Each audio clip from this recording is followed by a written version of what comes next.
The TA Smart Valve controls, even in part closed system condition. It measures flow, valve positions, temperature difference, and power, and also communicates through bus, analog, cloud, and is digitally configurable through our HiTune mobile and web apps. Reach out to Grant Bingham from our webinar today if you have any questions.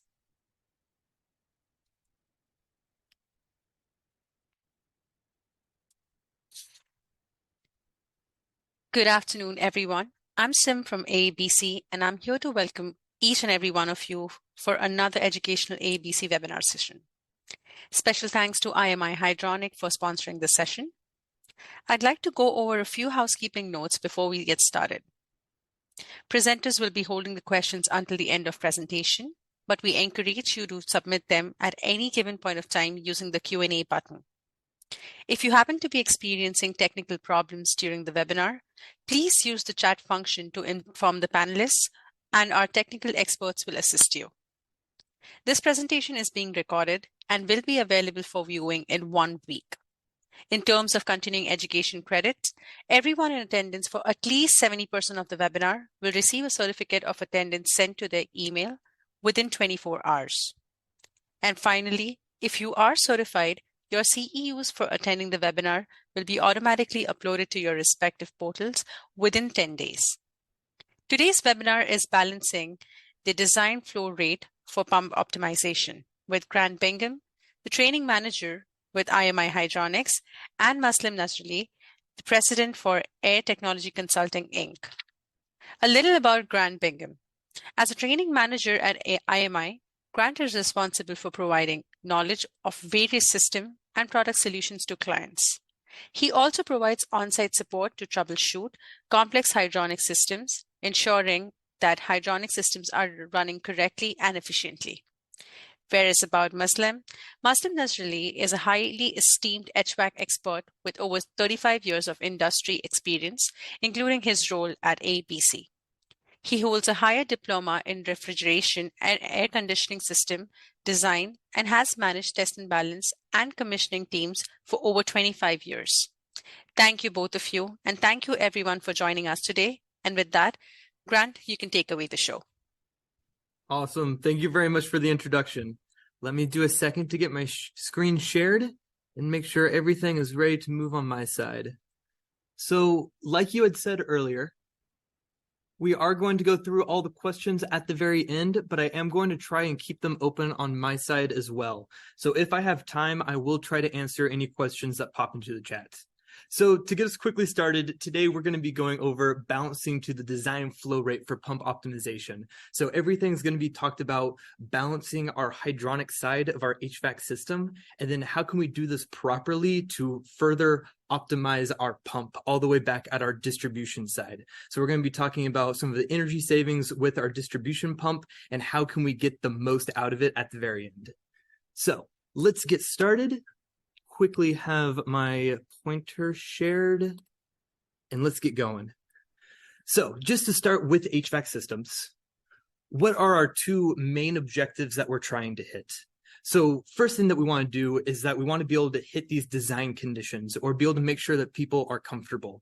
So whenever I'm going throughout this entire presentation, I'll be primarily talking about how can we get to the correct room temperature and how do we make sure that we can get to our design flow rates for all of our rooms. But this will also involve how do we get the right indoor air quality, how do we get the right humidity, and how do we hit all of these other design conditions. And like I said, I'm primarily going to be talking about heating and cooling to make sure that people are comfortable inside of a building, but this does also apply to different processes or some industrial application. So I know we have worked with people that do a lot of plastic injection molding, and they decided to start introducing HVAC systems into their industry because they had a lot better efficiencies during the winter than during the summer.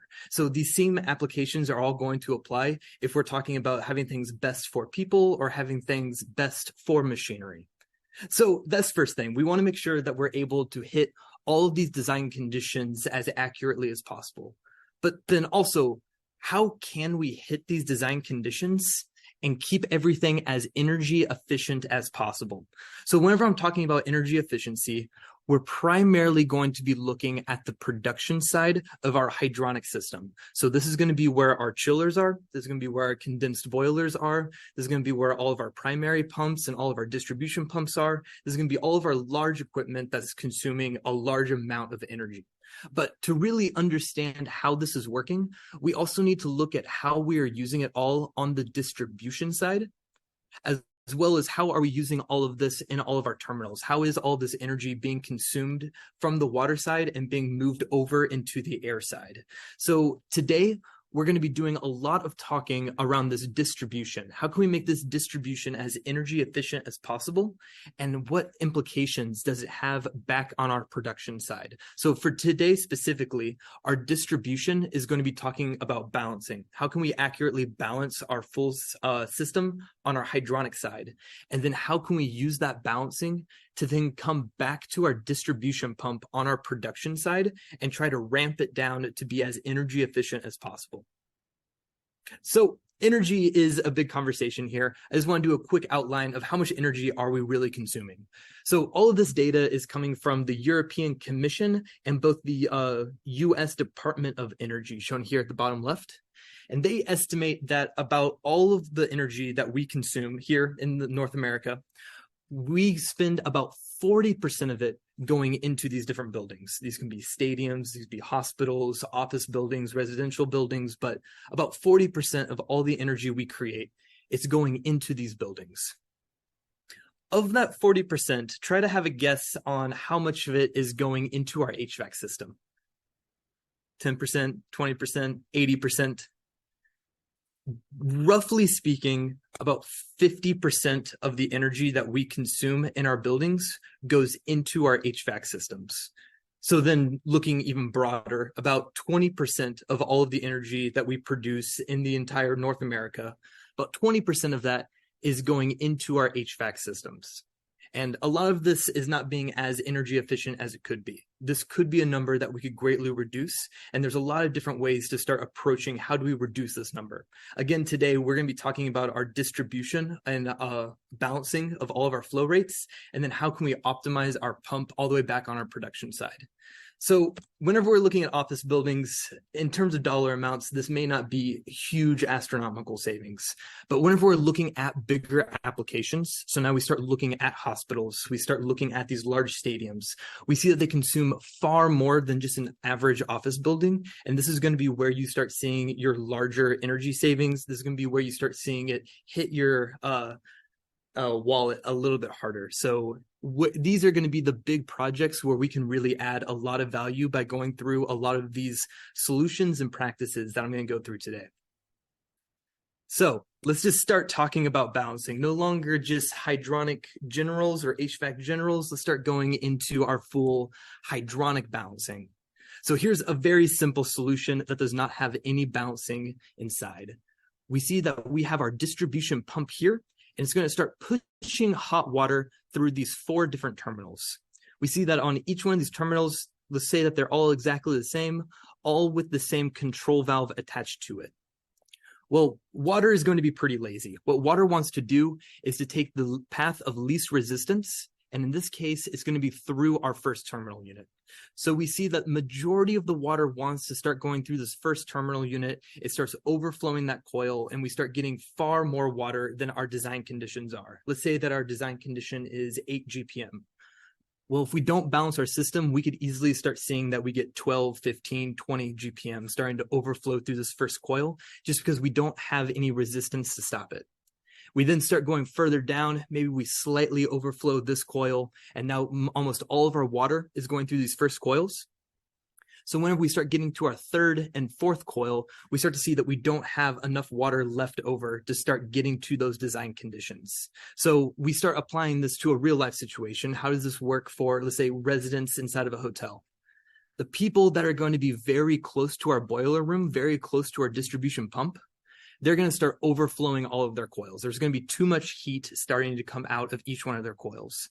And as you move further and further away, there's less and less of that water starting to push through.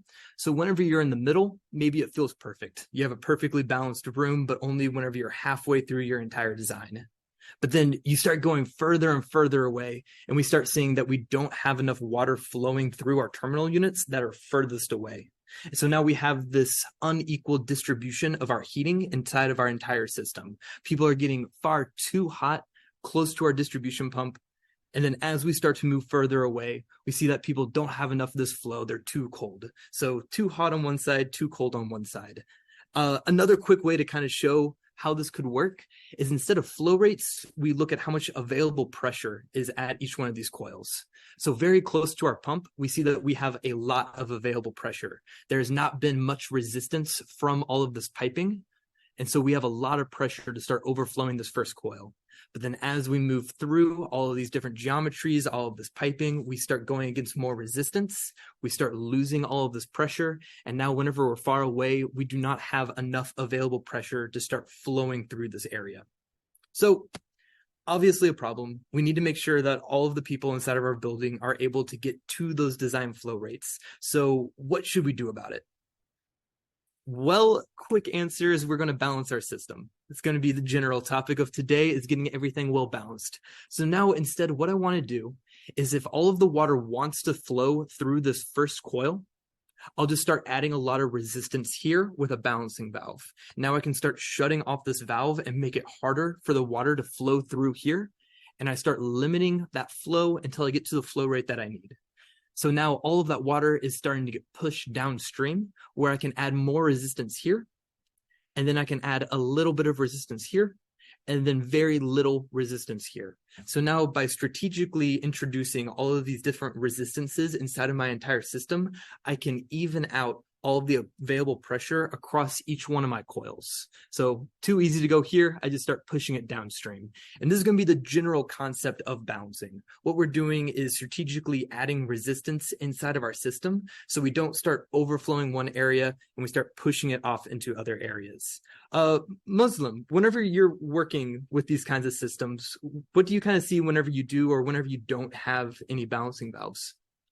So what I notice is when we don't have balancing valves, myself or my technicians, we are forced to use the isolation valve, and we see that even now in big air handlers and stuff like that, where there's no any balancing valves, so we use these isolation valves and that is okay for now. When the building is new, but later on we run into these problems where the facility engineer will see this valve is partially closed, and then he'll go and open the valve, or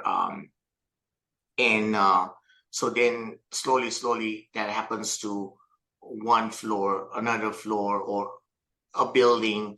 Eventually, a few years later, they notice that everything is out of balance in the building or on the floor.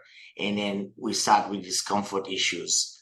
So that's one example that why the balancing device is so important, in any system. It could be hot water system, could be chill water system, or a VAV system. And also we notice another advantage of a balancing valve, a calibrated balancing valve, is also later on down the road, say we are replacing a coil or a chiller. Now then we get a call back from the engineer or facility person, hey, we need to rebalance this building. And at that point, if we don't have that, if we're just going to use, say, Pitts plugs or pressure ports from the original coils, of course, we are not going to get the right readings, So having balancing valves, it's very helpful and essential, not just in the beginning, but throughout the life of that the equipment. And so that's where me as a balance personnel, I feel like that it's very important for a design team or the owner or whoever is designing this or doing this to consider the balance valve. And that's all I have for now. Grant, do you have anything to add to that? No, nothing to add. I know we got a question in the chat. I don't know if you want to take it now or do you want to take it whenever we get to the end of the webinar?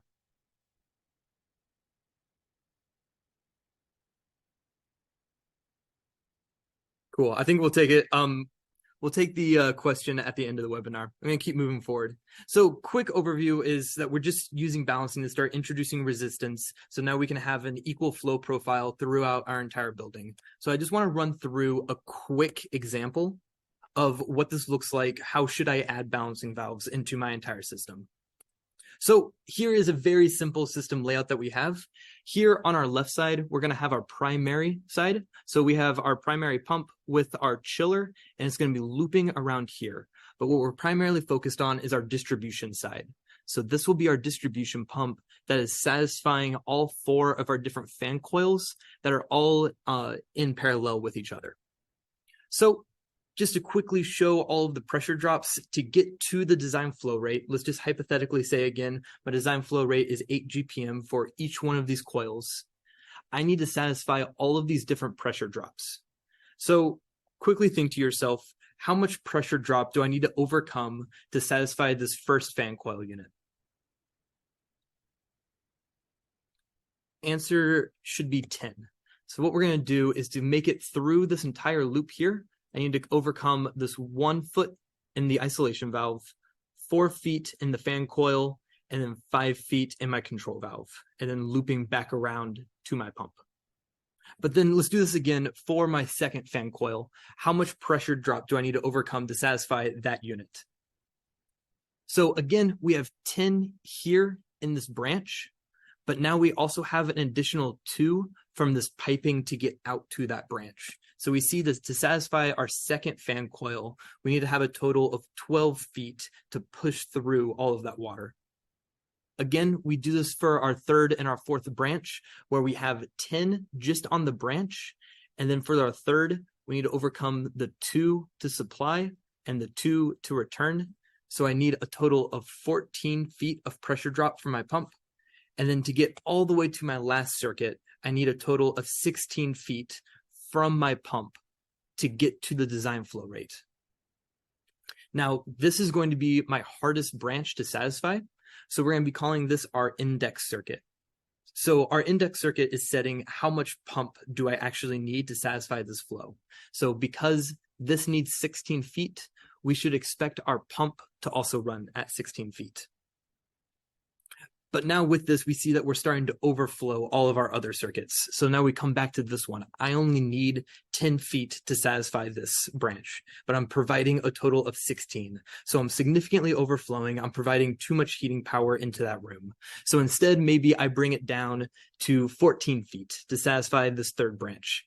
And now I start to see that I'm still overflowing this first fan coil, but now I'm starting to underflow this last fan coil unit.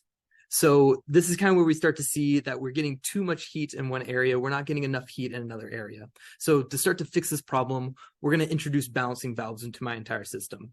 And first, let's look at the balancing valve all the way at the index circuit. I want to add as little resistance as possible. And to get an accurate reading with any of these balancing valves, I need at least 1 foot of pressure drop. So on this very last circuit, this index circuit, I'm going to be adding 1 foot of pressure drop, making my total pump head be 17 feet. So now my pump is applying 17 feet for all of my branches, and I need to start balancing my system to make sure that I get equal to that 17 feet.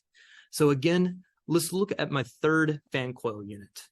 I see right now I have 14 feet total, but now I've added a balancing valve, and I need it to get up to a total of 17 feet.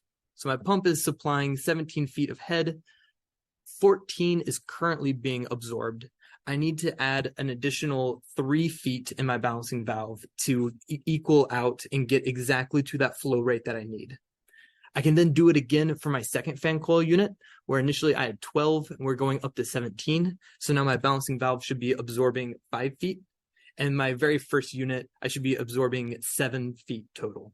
So this is where we're introducing all of our resistances inside of our system. We're introducing the most amount of resistance, 7 feet total, closest to our pump.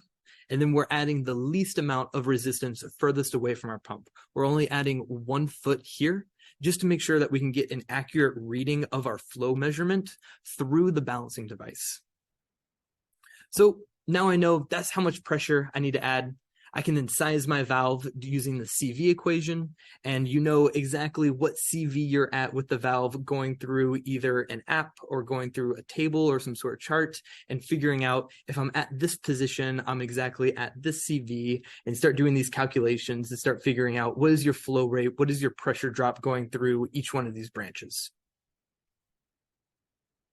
But there are 2 general things about this I want to introduce. One, we made this system very simple. Not very often are we going to see just 4 fan coil units in parallel with each other. Typically, we have these very long systems that are going to branch off in multiple directions. I need to figure out, how do I actually balance these bigger, trickier systems? Sure, this one makes a lot of sense, but what do I do whenever I'm working in a hospital where I have 50 different branches going off in different areas? The second thing I also want to bring up, if I calculate that I need 17 feet from my pump, am I actually going to size my pump to give me 17 feet? Typically, no. Typically, I want to oversize, have a factor of safety of some amount. That way I can start satisfying all of these circuits. I want to make sure I have at least enough pressure, and I don't want to realize that there was a small miscalculation and my pump's not big enough to satisfy all of my circuits. So maybe I actually get a pump that's 25 feet, and now I need to figure out, how do I best optimize it after I have everything balanced and installed? So let's start going through what are general things that we need to know to start dealing with these more complicated systems and start optimizing my pump. The first thing I want to talk about is that we need to start breaking everything into these hydronic modules. So whenever I have a branch that breaks off, let's say I have a branch that breaks off and it just has these 5 fan coil units to it. There's a couple of things I'm going to want with this. One, I want a balancing valve on every single one of these fan coil units. So now I'm able to balance all of these with respect to each other. 2, I also want to make sure I have a direct return piping system. So this means whenever I'm supplying my water in here, the first one that gets supplied is going to be the first one that leaves. And then my very last circuit that gets supplied is going to be the very last circuit that leaves as well. If you do it in the opposite, it's called a reverse return system, and you're not able to use one of these proportional rules that we'll talk further down in a couple slides. So we need a balancing valve on each one of these fan coil units. We want a direct return piping system. But then the last thing is we want this partner valve here. This will make our entire balancing process much easier. I'll go into a lot more detail.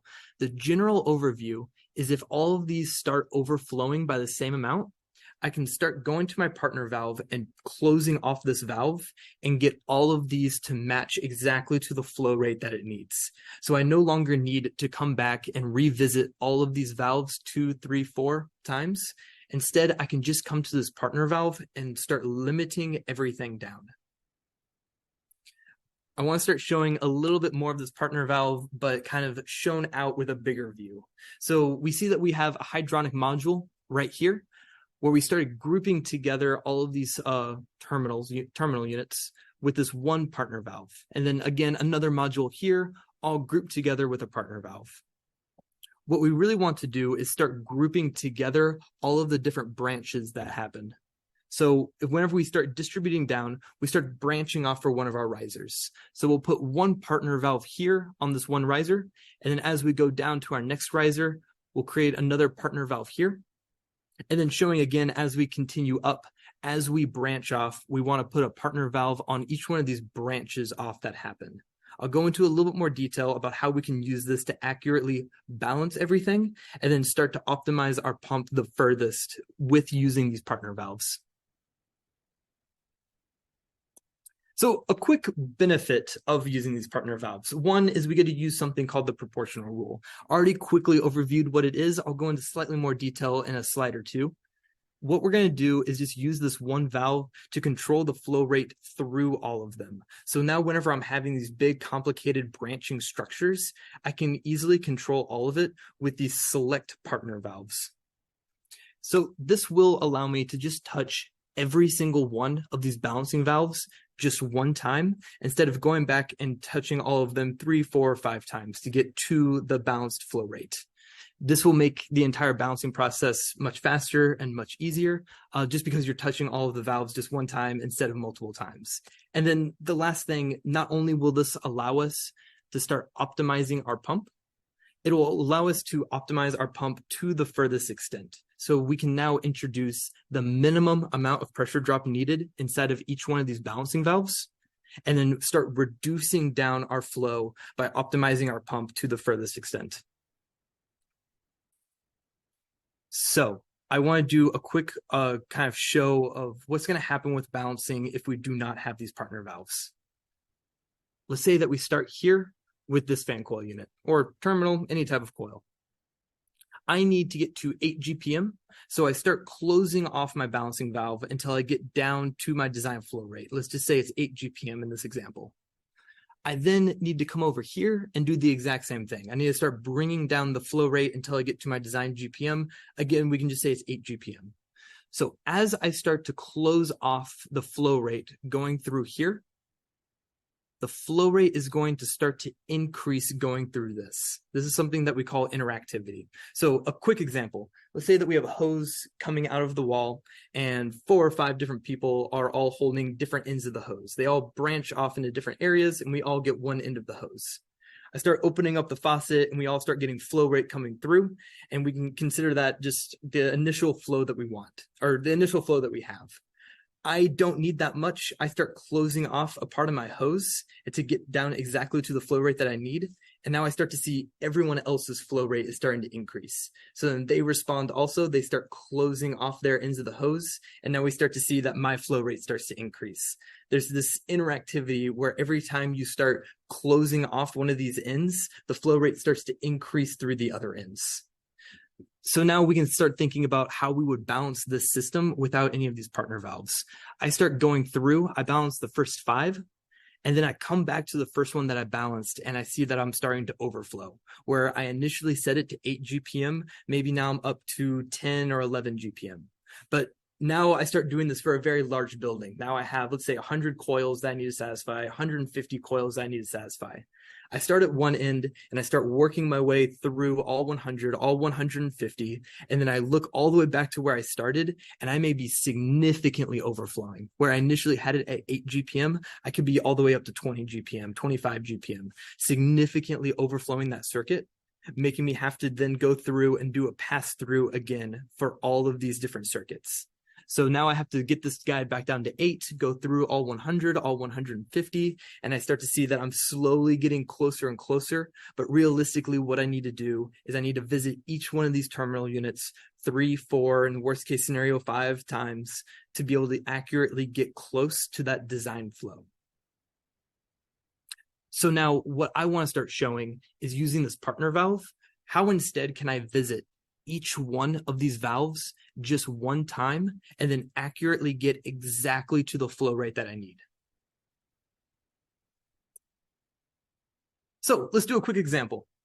We are going to start with our module that's furthest away from our pump. We're starting all the way down, and my goal is to get to 8 GPM. In general, I'm trying to get 8 GPM going through all of these here. So I plug in my differential pressure device, I start measuring my pressure, and I calculate my flow rate. I calculate that I'm getting a flow rate of 11 GPM. Typically, what I would want to do is start closing off this valve until I get down to 8 GPM, but I would actually recommend not closing off that valve. Instead, leave it open, and now we can start using this as a pump optimization. So instead of starting to close down to our 8 GPM, we're just going to allow our pump to run down until it brings it to 8 GPM. That will be our very last step at the end. So instead, we're going to leave it overflowing. As long as we're overflowing, we're good. We plug in our second differential pressure device, and we start seeing that we have 12 GPM. I want to start lowering this GPM And as I do it, this GPM will start to increase. Again, think of the hoses. As you start to clog up one hose, the flow rate will start to increase through the other hose. So I'm going to start decreasing that flow rate until I see that they are exactly equal. So as one comes down, other will come up. My goal is to have them overflow by the same percentage. All good. I take out that differential pressure device and I put it into my next coil now. I now see that I'm at 14 GPM and I'm going to do the exact same thing. I start closing off this valve, and as I do it, I notice that my flow rate will start to increase here. And my goal is to try and get them to equal out to the exact same. Now, what's really nice about the proportional rule, or what's really nice also about having this direct return system, is now I can guarantee that this terminal is also at 12.5 GPM. I don't need to go through and plug in another device to make sure that I'm also at that GPM. I know that everything between those 2 points are raising by the same percentage. I then continue going through this process. I take out that differential pressure device. I move it further upstream. And now I will start to close this off until I get them to be exactly equal. And now I know that all 4 of these terminal units are at 14 GPM. Continue doing this for the last device. We're now at 20 and 14 GPM. So start bringing this guy down, and now I see that I'm at 15.5, almost 16 GPM. I'm almost doubling the flow rate for what I actually want. What I want is 8 GPM. I'm almost doubled through all of it, but it's not a worry. Instead, what I can do is start using this partner valve to start lowering down my flow rate to the exact level that I need. Now I was able to touch all of these valves just one time to accurately get down to that 8 GPM. And now I can start replicating this process with all the other modules inside of my system to get them all exactly to that level.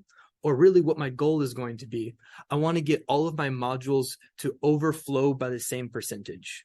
So I don't need to be exactly at my flow rate that I need. I just need to make sure everything is overflowing by the same percentage. So if we're not at 8 GPM, if we're just at 15.5, it's still all good. We're overflowing. They're all proportionally equal to each other. We can then go further upstream with our partner valves and start getting everything to match, and then optimize with our pump to get everything down. So continue from here. We start to zoom out,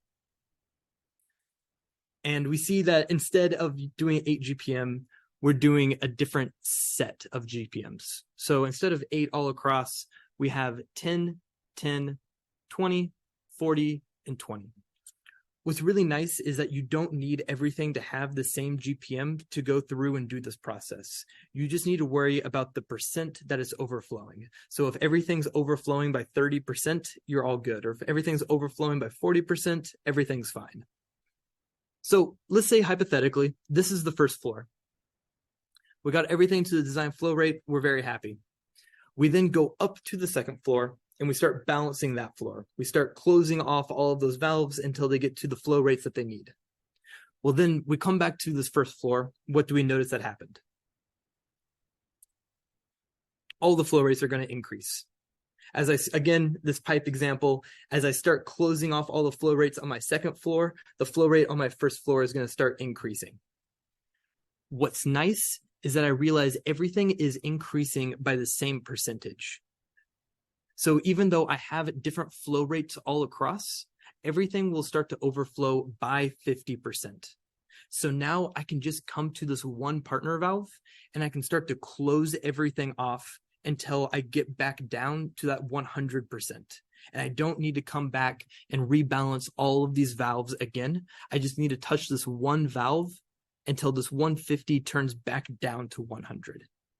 That's what's really nice about this proportional rule, is it will do any variety of flow rates. Things don't need to be exactly the same. And I can touch everything just by touching this one valve, because everything will overflow by the same percentage. So quickly zooming out, let's say now I want to balance my entire system, very big, large scale. What I want to do is I want to start with that very last unit. So that example that we had just gone through, let's say that that's our unit that's furthest away from our pump. My goal now is not to get exactly to the design flow rate. My goal now is to get everything to overflow by the same percentage. So let's say everything's at 16 GPM, even though I want everything at 8 GPM. That's still perfectly fine. We just want all of these to be overflowing by the same percent. We then go through and we do it again with all of these other inside modules. All of them overflowing by the same percent. And as I start to close off here, I notice that I'm going to start overflowing more and more where I had first started. So now I see I'm significantly overflowing here, and all of the others are going to start overflowing as well. So what can I do to start getting all of these back down? Well, I'm going to go through this exact same process, but with all of my partner valves. So now let's just pretend that this partner valve isn't going to a full branch. It's just going to one terminal unit. And now instead of the GPM being 8 here, let's say it's 25 here. I need 45 here. I need 60. I need 15 here. And we can treat each one of these just like a single terminal unit.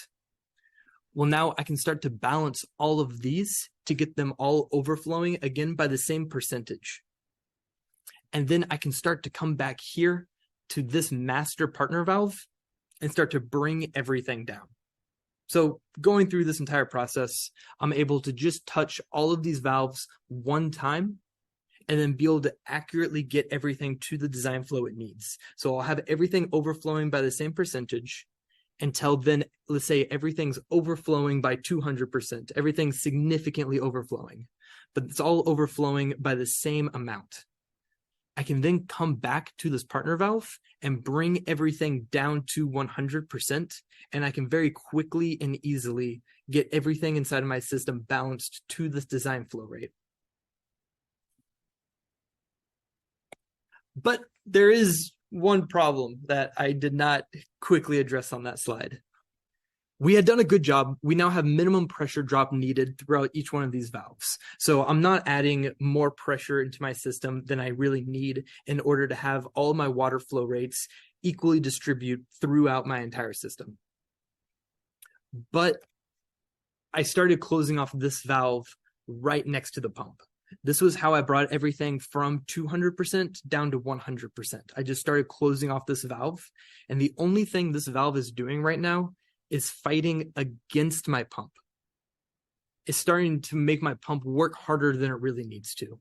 So what I should do is leave this valve to be all the way open, allow everything to overflow. If it all goes to 200%, 250%, it's no problem. I will then come back to my pump and start ramming down my pump. This is where we can see the majority of energy savings with our hydronic balancing. Is maybe if you go through other balancing procedures, you can very accurately get it to 5% or 10% energy savings with this distribution pump. But going through this method where we introduce the minimum amount of pressure drop, it's not too unlikely in these large buildings to start seeing an energy savings closer to 30%. Now, this really does have to do with how much your distribution pump was oversized and how much of a safety factor you had introduced whenever you installed your pump. But typically what we see is by optimizing this pump here with this balancing method, you start to see about a 30% decrease in energy consumption just in this one pump.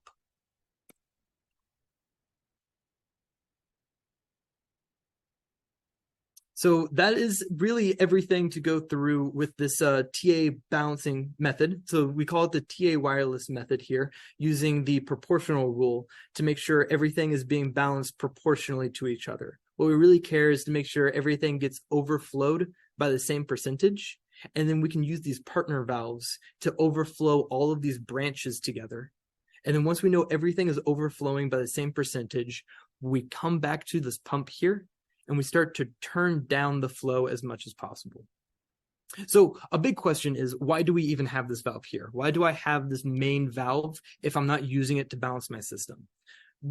Two main reasons I can think of. One is to quickly verify that you're having the total flow rate going throughout your entire system. So let's say I know that I need to be sending 600 GPM throughout my entire system. I can quickly plug into here and verify that I am getting that total flow rate. And if I'm not, I can start looking for where any issues pop up. And that's really the second reason why you would want to use this, is to help isolate and find any issues. This could be a really good tool for figuring out, is my distribution side having any problems, or do I need to start looking back over to my primary side?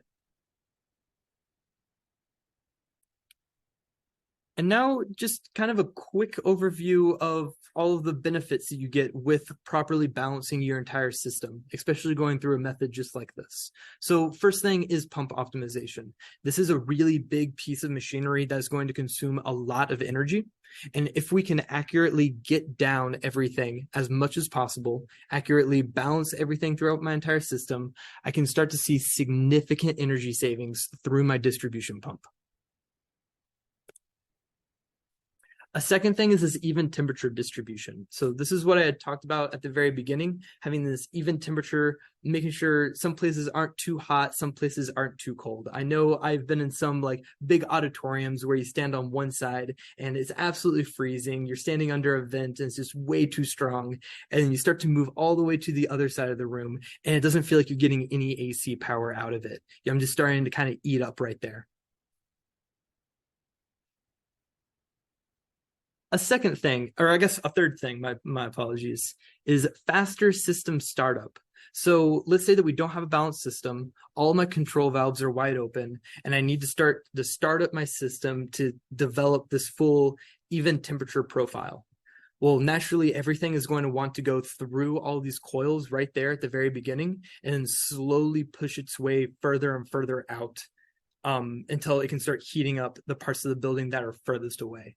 So if you don't have a balanced system, it can take a significantly longer amount of time than you expect to be able to get everything up and running from whenever things were shut off.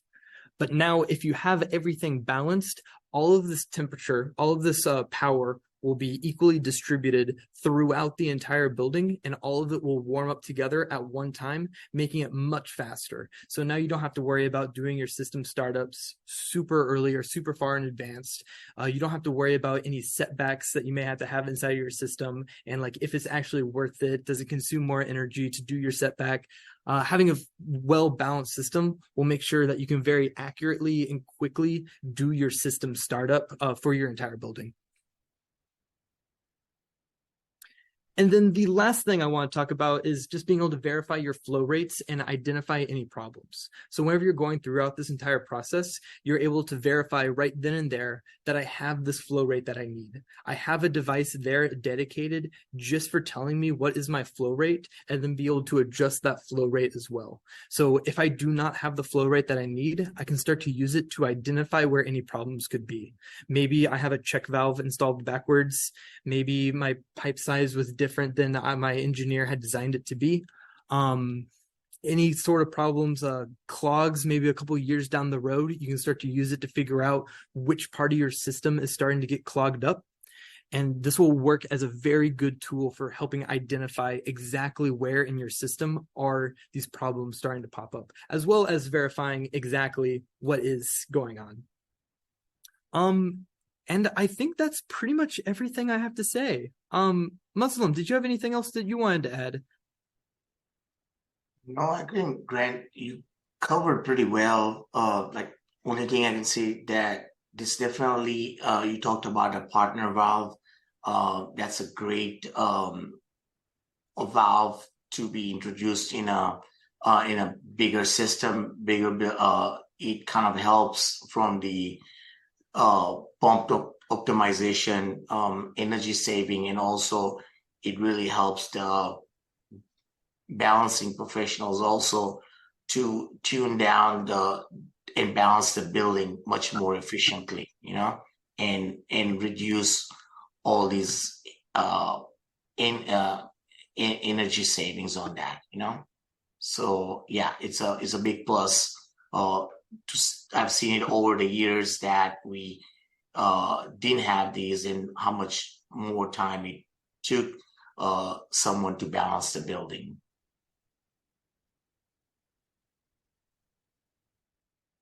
I'll move over to my left slide. Looks like we're getting a lot of good questions in the chat. We're getting them flowing right in here. Hi, everybody. This is Ray Burt, Executive Director of AABC. I'm just going to facilitate the questions here. Muslim, Grant, I'm just going to kind of take them from the top down here since they're coming in quickly, if that's all right with you. Yes. Yeah, I'm good. All right. So first question was, would you spend additional money to invest in a few pressure-independent balancing valves? If so, where's the best bang for the buck?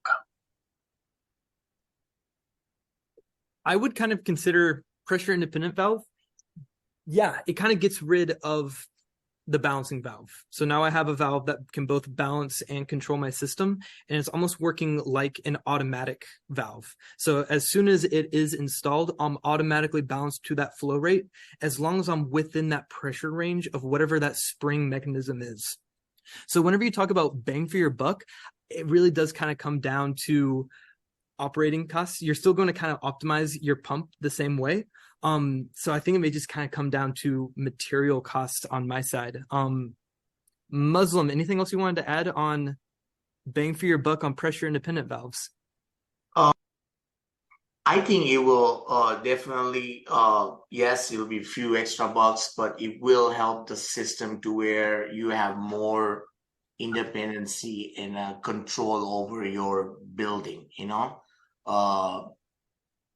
and from the pump standpoint, controlling the pump better, you can lower your set points overall to just, so yeah, you might have a cost of installing that independent valve, but I think you can longer you can reduce your cost by reducing your pump operating pressure.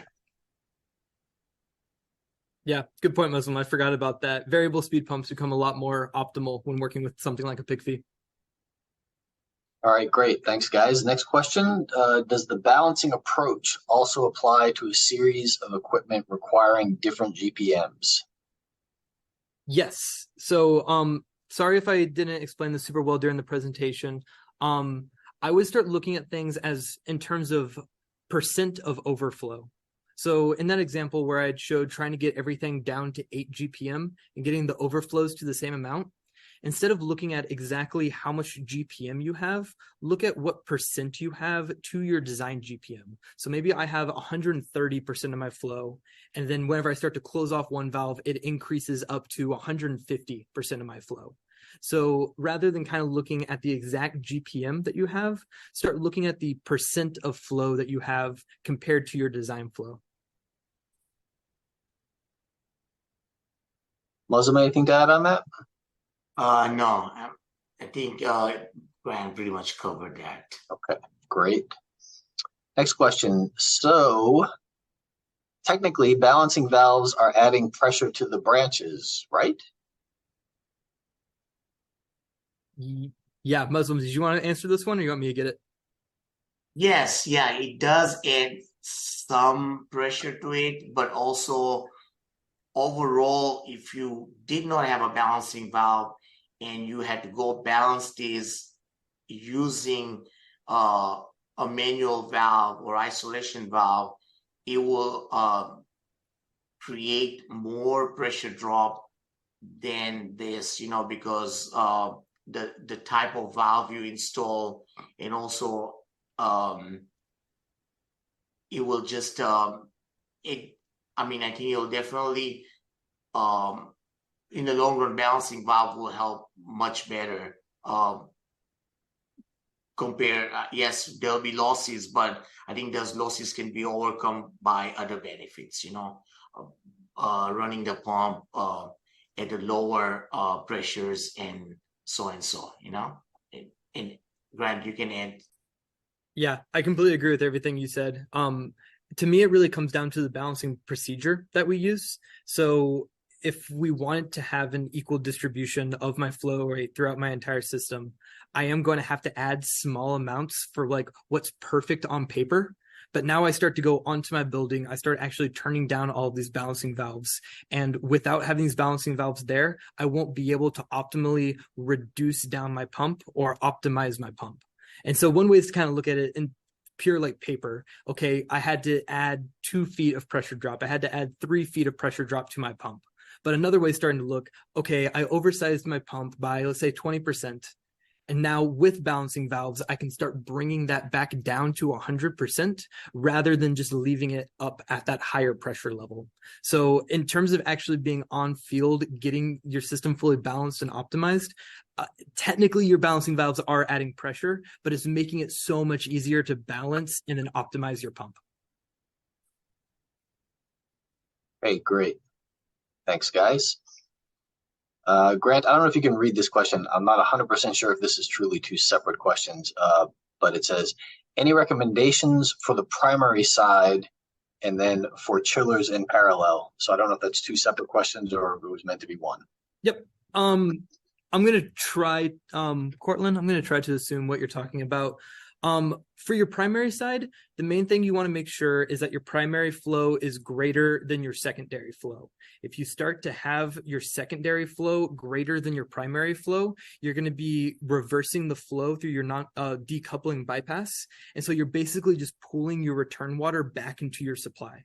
So whenever you're looking at design rate or designs for your primary side, just make sure that the total flow is equal to or greater than your secondary distribution side. And then for chillers in parallel, yes, you should always keep your equipment in parallel rather than in series.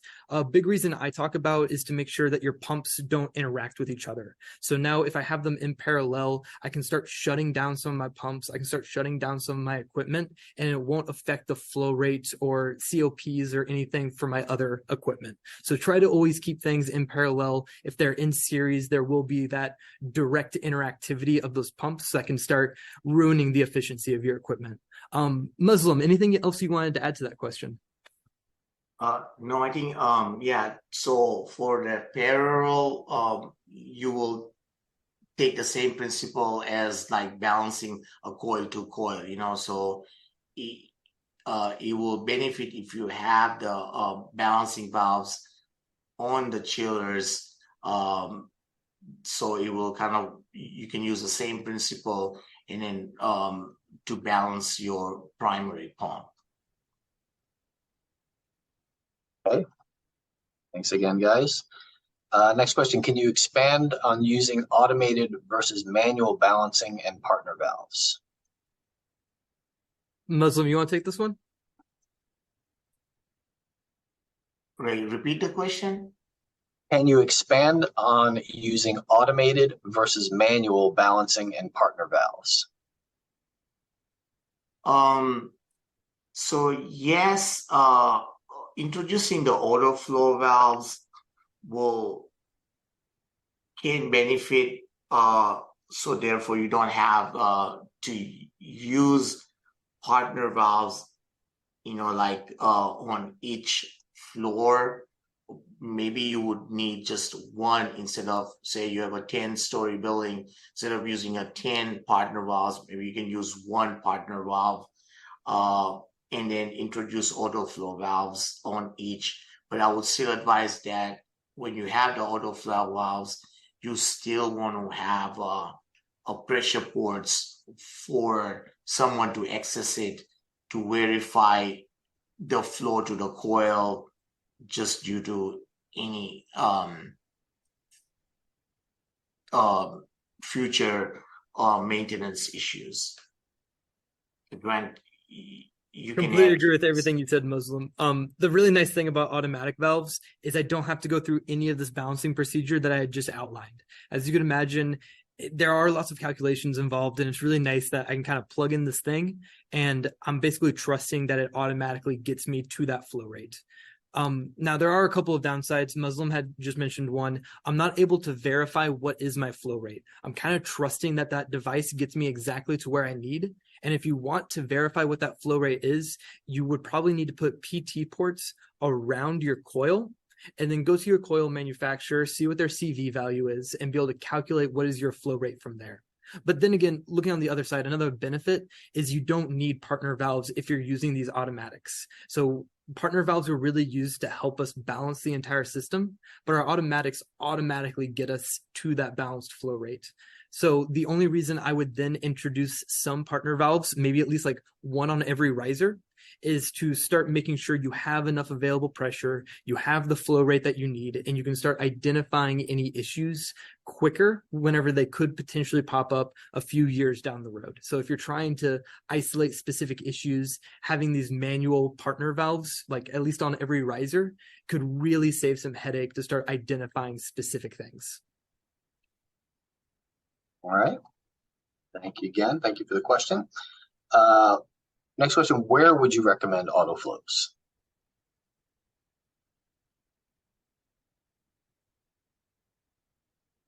That's a hard question.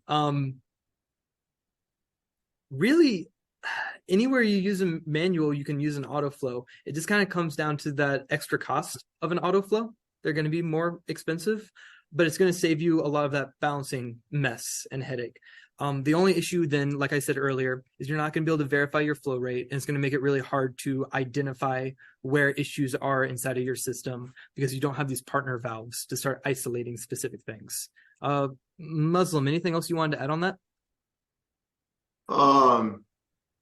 No, I mean, they are very, I would say you want to, if you have a very, very bigger system, you can add them, but like I said, it'll like Grant said, you'll just have to depend on the cost associated with it. Calibrated balancing valve will still do a better value, I think, in the long run, because you can read the flow versus automatic flow valve. You will just have to rely on it. Okay. Thank you, Muslim. Next question. Since test and balance companies aren't typically involved at design phase, it's important that CXAs note missing partner or branch valves during design review. I suppose that's more of a comment, but do you guys have any thoughts on that? Muslim? Yeah, yes, definitely. That will be very a good point. If this can be caught in a design review by CXA, yes, me as a CXA also, I always see that and I bring that value up to the design team or to the owner that the benefits of having this, it will definitely be helpful. And CXA has more authority sometimes. Him working directly for the owner will be a good approach on that. Yes. Okay. Also, just a quick note, per AABC standards, for doing total system balance, we are involving the test and balance company during the design phase. So think about that. Any of you that don't have a copy of the national standards, reach out to us and contact us. But that's a good example of why it might not be typical. I'm not disagreeing with the premise of the question, but maybe it should be typical.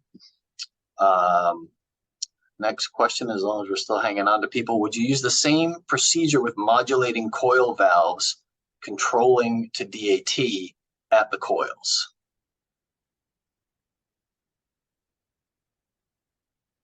Yes. If I understand the question correctly, it's if I'm using an on-off system compared to a modulating system, would I still want to balance everything to my design flow rate? Yes. Balancing is basically going to say this is the most amount of flow I can get, and I'm balancing my entire system to get to that most amount of flow. So I can make sure that my system, my parts furthest away from my distribution pump can get all of that flow, and I can make sure that the parts closest to my system aren't fighting with too much flow. And so now that my balancing valve has set what that maximum is, I can now rely on my control valve or my modulating control valve to start saying, okay, I actually need 20% of my flow. I actually need 50% of my flow. And if I don't have this balancing valve to help set what my range is, then my control valve will probably just end up fighting the entire time. It's something called control valve hunting, where it's just going to start closing and opening too much because it's getting more flow than it expects because it's not properly balanced. And so with that, you can really start hurting a lot of your actuators inside of your system. And some of your equipment that's expected to last 9, 10, 11 years can start breaking in the matter of months to a year. So this kind of starts to move over to the control valve conversation rather than the balancing valve conversation. But I would say yes, with modulating control valves, you do still need a form of balancing valve. Okay. We're going to move into our last two questions here because we're running just about out of time. Do you have a recommendation for balancing between buildings? Can autoflows, I guess, help this type of problem, or will these valves be too big? So from our side, at least like as a manufacturer, as IMI, I know we do not have a size issue. With autoflows, I think the biggest ones I've seen are like 32 inches in diameter, but they get even bigger if you need a custom fit. So size typically not an issue. But whenever it comes to balancing the building, again, I would just kind of treat this as like two branches coming off. So being able to put a manual balancing valve on each side and balance the two together. Or if you're using autoflows, I wouldn't put it right there at the branch. I would put them all the way downstream at each one of the coils.